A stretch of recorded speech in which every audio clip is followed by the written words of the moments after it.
Fisher projection formula लेंगे fructose का और होवार्थ स्ट्रक्चर पढ़ेंगे किसका, फ्रक्टोज का पढ़ेंगे। देखिए फ्रक्टोज जो होता है, जो फ्रक्टोज का जो मॉलिक्यूलर फॉर्मूला होता है वो होता है C6H12 और क्या होता है O6 होता है। ग्लूकोज का भी मॉलिक्यूलर फॉर्मूला यही रहता है और फ्रक्टोज का भी मॉलिक्यूलर फॉर्मूला यही रहता है। जो दोनों में फर्क है वो फंक्शनल ग्रुप का है। ग्लूकोज के अंदर एल्डिहाइड का फंक्शनल ग्रुप होता है और फ्रक्टोज के अंदर जो फंक्शनल ग्रुप होता है वो कीटोन का होता है। तो सबसे पहले हम लोग फ्रक्टोज का ओपन फॉर्म बना रहे हैं, ओपन स्ट्रक्चर बना रहे हैं। देखिए ये फ्रक्टोज होता है CH2, इधर क्या हो गया OH हो गया, इधर C डबल बॉन्ड O हो गया और इधर कौन हो गया, इधर जो हो गया वो H हो गया, इधर कौन हो गया OH हो गया, इधर वही OH और H और इधर कौन हो गया OH और इधर H और इधर कौन हो गया CH2OH हो गया। 1 2 3 4 5 और 6 हो गया। तो ये फ्रक्टोज का ओपन फॉर्म है, ये ओपन स्ट्रक्चर है। और यहां पर आप देख रहे हैं ये जो फंक्शनल ग्रुप होते हैं वो कीटोन का फंक्शनल ग्रुप होता है। किसका होता है बोलो, कीटोन का फंक्शनल ग्रुप होता है। अब देखिए इसको बोलते हैं हम लोग ओपन, क्या बोलते हैं हम लोग इसको ओपन फॉर्म बोलते हैं। क्या बोलते हैं, ओपन फॉर्म बोलते हैं। चलिए थोड़ा समझिएगा, कार्बन काउंट करते हैं। ये कार्बन 1 है, ये 2 है, ये 3 है, 4 5 और क्या हो गया 6 हो गया। हम लोग फ्रक्टोज को थोड़ा दूसरे तरह से लिख रहे हैं ताकि हमें जो फॉर्मूले हैं या स्ट्रक्चर है वो समझ आ जाए। तो देखिए हम इसको ऐसे लिख सकते हैं। आपको पता है केमिस्ट्री में जो बॉन्ड होते हैं वो रोटेट हो जाते हैं। इस CH2OH को पकड़ा और ऐसे था ना ये, इसको पकड़ा और इसको इधर सीधा कर दिया है। तो हम इसको कैसे लिख सकते हैं, देखिए ये C डबल बॉन्ड क्या हो गया O हो गया, तो C डबल बॉन्ड O हो गया, C डबल बॉन्ड O हो गया, C डबल बॉन्ड O। इस OH और H को पकड़ के इधर कर दिया तो हम इसको लिख सकते हैं HO और CH2 लिख सकते हैं। अब आप कहेंगे सर कैसे लिखा है, भाई CH2OH को पकड़ा मैंने इधर से और इसको ऐसे इधर को खींच दिया और ये CO है। इधर बाकी जो का तो रहेगा, इधर यही H है, इधर कौन है OH, इधर कौन है OH है और इधर कौन है H, इधर भी कौन है OH और इधर कौन है H और नीचे कौन है CH2OH। काउंट करिए, 1 कार्बन, ये वाला कार्बन 1 था, ये 2 कार्बन, 3 कार्बन, 4 कार्बन, 5 कार्बन और 6 कार्बन। कोई प्रॉब्लम है? आप लोगों को पता है ऑक्सीजन के ऊपर नेगेटिव चार्ज है और कार्बन के ऊपर पॉजिटिव चार्ज आता है। क्यों आता है, क्योंकि इनकी इलेक्ट्रोनेगेटिविटी में क्या है, डिफरेंस है। जो 5वां कार्बन है H के ऊपर पॉजिटिव चार्ज है और O के ऊपर कैसा है, नेगेटिव चार्ज है। तो ये क्या करता है, ये जो H है वो O के साथ जुड़ जाता है और ये वाला जो ऑक्सीजन है ये वाला बॉन्ड बना लेता है इस कार्बन के साथ। जैसे ही बॉन्ड बनाएगा देखिएगा तो क्या बनेगा ये स्ट्रक्चर, तो ये कुछ इस तरह से बनेगा। थोड़ा ध्यान से देखना, ये वाला है। अब ये देखिए ये HO CH2 HOCH2, ये क्या बोलो C, O के साथ क्या आ गया H आ गया। भाई ये C डबल बॉन्ड O था तो C डबल बॉन्ड O था, O के साथ कौन चला गया H जुड़ गया है और ये डबल बॉन्ड किस में चेंज हो गया, सिंगल बॉन्ड में चेंज हो गया है। इधर आए तो नीचे ये जो का तो रहेगा, इधर वही H और इधर क्या HO हो गया। कोई प्रॉब्लम है? इधर कौन हो गया OH और इधर कौन हो गया H हो गया। अब ये वाला पूरा H तो जा चुका है, सिर्फ O है और O किसके साथ जुड़ चुका है, कार्बन के साथ है। तो नेक्स्ट वाला जो मॉलिक्यूल H हो गया, नीचे झुका तो CH2 और क्या हो गया OH हो गया। कोई प्रॉब्लम है आप लोगों को? अब ये O किसके साथ बॉन्ड बना लिया, इसने ऑक्सीजन के साथ बॉन्ड बना लिया। तो हम इसको ऐसे लिख सकते हैं, बोलिए इसमें कोई प्रॉब्लम है? इसको हम लोग कहते हैं अल्फा डी फ्रक्टोज कहते हैं। क्या कहते हैं, अल्फा डी फ्रक्टोज कहते हैं। अब हम लोग इसकी बीटा फॉर्म बना रहे हैं। क्या बना रहे हैं, इसकी बीटा फॉर्म बना रहे हैं। तो देखिए बीटा फॉर्म कैसे बना रहे हैं, बीटा फॉर्म इधर बना रहे हैं। तो ये बीटा फॉर्म इधर बनाएंगे हम लोग, ये देखिएगा। अब ये तो कोई ज़रूरी नहीं है कि ये वाला OH और CH2 इधर की साइड ही हो लेफ्ट की, तो ये राइट की साइड भी हो सकता है, मतलब इस साइड भी हो सकता है। तो इसको थोड़ा चेंज करें तो देखिए, इस OH को हम इधर कर देते हैं, भाई ये भी तो हो सकता है ना, भाई ये वाली पॉसिबिलिटी, तो ये भी पॉसिबिलिटी है, HO CH2 और क्या OH। OH राइट में ना होकर के OH लेफ्ट में भी हो सकता है, तो इधर बनाए तो CH और इधर क्या हो गया OH हो गया, कोई प्रॉब्लम तो नहीं ना, ओके। ये इधर OH, इधर भी H हो गया और इधर कौन हो गया बोलिए CH और नीचे कौन आ गया CH2OH आ गया। ये वाला कार्बन क्या कर रहा है, ऑक्सीजन के साथ क्या बना रहा है, बॉन्ड बना रहा है। क्यों बना रहा है, ताकि इनके ऑक्टेट क्या हो जाए, पूरे हो जाए, अपने ऑक्टेट को पूरा करने के लिए। तो ये वाली अल्फा फॉर्म थी, तो इसको कहते हैं हम लोग बीटा फॉर्म, तो बीटा डी फ्रक्टोज कहते हैं। क्या कहते हैं इसको हम लोग, बीटा डी फ्रक्टोज कहते हैं।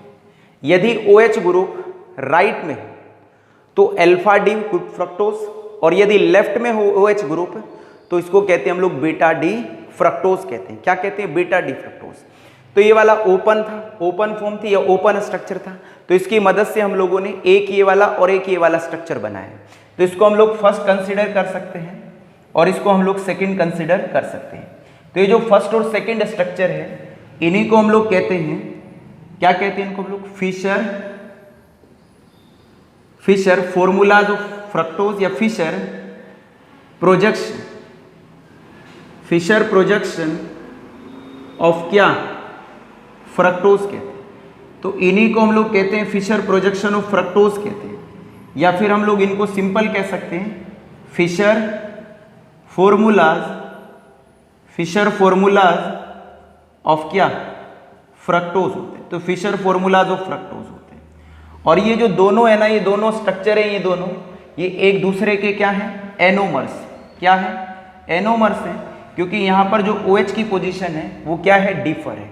तो जो स्ट्रक्चर फर्स्ट है और स्ट्रक्चर सेकंड है, these are the anomers of each other होते हैं। ये दोनों एक दूसरे के एनोमर्स हैं, क्योंकि यहाँ पर जो OH की पोजीशन है वो क्या है, डिफर हो रही है। अब देखिए, इसके बाद हम इनके क्या बनाते हैं, साइक्लिक स्ट्रक्चर बनाते हैं। क्या बनाते हैं, साइक्लिक स्ट्रक्चर। तो देखिएगा, अब हम लोग पढ़ेंगे साइक्लिक स्ट्रक्चर पढ़ेंगे। तो साइक्लिक स्ट्रक्चर किसका पढ़ेंगे हम लोग, फ्रक्टोज का पढ़ेंगे। तो साइक्लिक स्ट्रक्चर ऑफ फ्रक्टोज होता है। जो साइक्लिक स्ट्रक्चर था फ्रक्टोज का, वो रिजेंबल करता था एक ऑर्गेनिक कंपाउंड से, जिस ऑर्गेनिक कंपाउंड का नाम था फ्यूरान। क्या नाम था, फ्यूरान था। तो फ्यूरान ये एक ऑर्गेनिक कंपाउंड होता है और इसी से इनके स्ट्रक्चर क्या कर रहे हैं, मैच कर रहे हैं। तो इसीलिए कई बार हम लोग साइक्लिक स्ट्रक्चर जो है फ्रक्टोज का, उसको हम लोग फ्यूरानोज स्ट्रक्चर ऑफ फ्रक्टोज भी कहते हैं। क्या कहते हैं, फ्यूरानोज स्ट्रक्चर ऑफ फ्रक्टोज भी कहते हैं। क्यों कहते हैं फ्यूरानोज स्ट्रक्चर ऑफ फ्रक्टोज, क्योंकि एक ऑर्गेनिक कंपाउंड है फ्यूरान, उसी से इनके स्ट्रक्चर क्या कर रहे हैं, मैच कर रहे हैं या रिजेंबल कर रहे हैं। तो बनाइएगा, तो देखते हैं हम लोग कैसे बनेंगे। तो ये तो ऐसे था, इसको सीधा कर लेते हैं ऊपर की तरफ को। अब देखिए बनाते हैं, तो इस तरह से आप लोग ये करिएगा, ये एक लाइन खींचिएगा। तो ये फ्यूरान ही है, एक लाइन इधर हो गई, एक लाइन इधर है और एक लाइन इधर है। अच्छा, आप इधर आ जाइएगा। ये वाली कौन सी साइड है, लेफ्ट साइड, मेरे हैंड के लेफ्ट में पड़ रही है, और ये मेरे हैंड के क्या पड़ रही है, राइट साइड में पड़ रही है।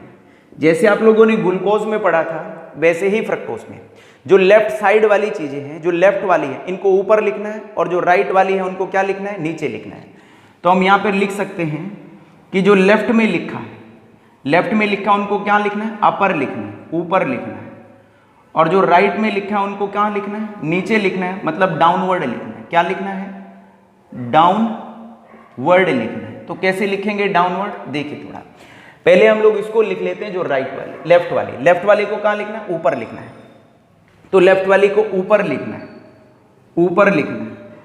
ठीक है। तो लेफ्ट वाली को ऊपर लिखना है। तो बताइए कौन है, बोलो यहाँ पर CH2 और कौन है OH। भाई CH2 OH तो है, उसके बाद कौन है यहाँ पर OH है, OH के बाद कौन है, H है, ये H हो गया। H के बाद कौन है, भाई ये CH2 OH था, ये लिख दिया। उसके बाद OH को लिख दिया, OH इधर लिख दिया, इस H को लिख दिया है, ये लिख दिया। अब ये वाला बचा, अब इसके इधर तो कुछ है नहीं, तो कौन है यहाँ पर CH2 OH है। तो इधर की साइड आ जाएगा CH2 OH, और ये जो H जुड़ा है ये H है, ये H CH2OH के नीचे आ जाएगा, तो ये आ गया। अब बताओ जो राइट वाली है, तो राइट में इधर कौन है OH, तो राइट वाली को नीचे लिखा जाता है, तो राइट वाली को नीचे लिखा जाता है, तो CH2OH के राइट में कौन है OH, तो OH नीचे आ गया, और इसके नीचे क्या है H, और इसके नीचे क्या है OH, कोई दिक्कत तो नहीं। इसको हम लोग कहते हैं अल्फा डी फ्रक्टोज कहते हैं। क्या कहते हैं? अल्फा डी फ्रक्टोज कहते हैं। अब हम लोग बीटा डी फ्रक्टोज लिखेंगे, तो देखिए बीटा डी फ्रक्टोज कैसे लिखेंगे, तो बीटा डी मदद लिखेंगे हम लोग किसकी, बीटा डी फ्रक्टोज की मदद से। तो ये कौन सी साइड है, लेफ्ट, और ये कौन है राइट, तो लेफ्ट वाली को कहाँ लिखना है पहले, और राइट वाली को कहाँ लिखना है नीचे लिखना है। तो इसी तरह से बनाइएगा आप लोग, ये एक पेंटागोनल क्या है रिंग, और इस पेंटागोनल रिंग में कौन इन्वॉल्व है, ऑक्सीजन इन्वॉल्व है। तो चलिएगा करते हैं इसको। तो अब बताओ लेफ्ट में कौन है OH, मगर उस वाले लेफ्ट में कौन था HOCH2 था, तो ऊपर कौन आ गया OH आ गया भाई, इधर OH आ गया। उसके बाद इधर कौन है OH है भाई, OH है OH, इसके बाद कौन है H, इसके बाद H है, बट इधर कुछ नहीं है, तो इसको कौन लिखेंगे CH2OH को ऊपर लिखेंगे, तो CH2OH को ऊपर, और नीचे CH2OH के इधर क्या आ जाएगा नीचे H आ जाएगा, H आ गया। अब इधर आ जाइए OH के, इधर लिख दिया था, लेफ्ट में पहले लिखना है, ऊपर लिखना है, मतलब ये वाला राइट में नीचे लिखना है, तो नीचे कौन आ गया बोलो CH2OH आ गया भाई, इधर कौन आ गया H आ गया, इधर भी कौन आ गया OH आ गया। इसको हम लोग कहते हैं बीटा डी फ्रक्टोज कहते हैं। क्या कहते हैं इसको हम लोग, बीटा डी फ्रक्टोज कहते हैं। तो इस तरह से हम लोगों ने अल्फा डी फ्रक्टोज और बीटा डी फ्रक्टोज के साइक्लिक स्ट्रक्चर बनाए। तो ये जो दोनों स्ट्रक्चर बनाए हैं ये वाले अल्फा डी फ्रक्टोज और बीटा डी फ्रक्टोज, इनको हम लोग कहते हैं, क्या कहते हैं इनको हम लोग कहते हैं होवार्थ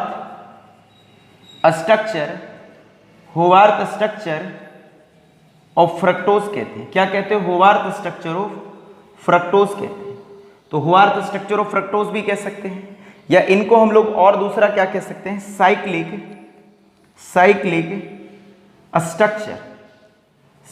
स्ट्रक्चर ऑफ फ्रक्टोज भी कह सकते हैं। क्या कह सकते हैं, साइक्लिक स्ट्रक्चर ऑफ फ्रक्टोज भी कह सकते हैं। और क्या कह सकते हैं इनको हम लोग, इनको और हम कह सकते हैं cyclic structure of alpha D fructose, cyclic structure of beta D fructose होते हैं। तो इस तरह से हम लोग फ्रक्टोज के फिशर स्ट्रक्चर भी बना सकते हैं। कौन से हैं फिशर स्ट्रक्चर, ये वाला, तो ये वाला और ये वाला कौन था, फिशर प्रोजेक्शन ऑफ फ्रक्टोज या फिशर फॉर्मूलाज ऑफ फ्रक्टोज है। इन दोनों की मदद से हम लोगों ने इधर क्या बनाए हैं, साइक्लिक बनाए हैं। क्या बनाए बच्चों, साइक्लिक बनाए हैं। तो इसको थोड़ा ऐसे खींच देते हैं। तो इसी तरह से हम लोग फ्रक्टोज के होवार्थ स्ट्रक्चर और फिशर फॉर्मूलाज को ड्रॉ कर सकते हैं। तो मैं उम्मीद करता हूं कि आपको टॉपिक समझ आया होगा। आज के लिए धन्यवाद।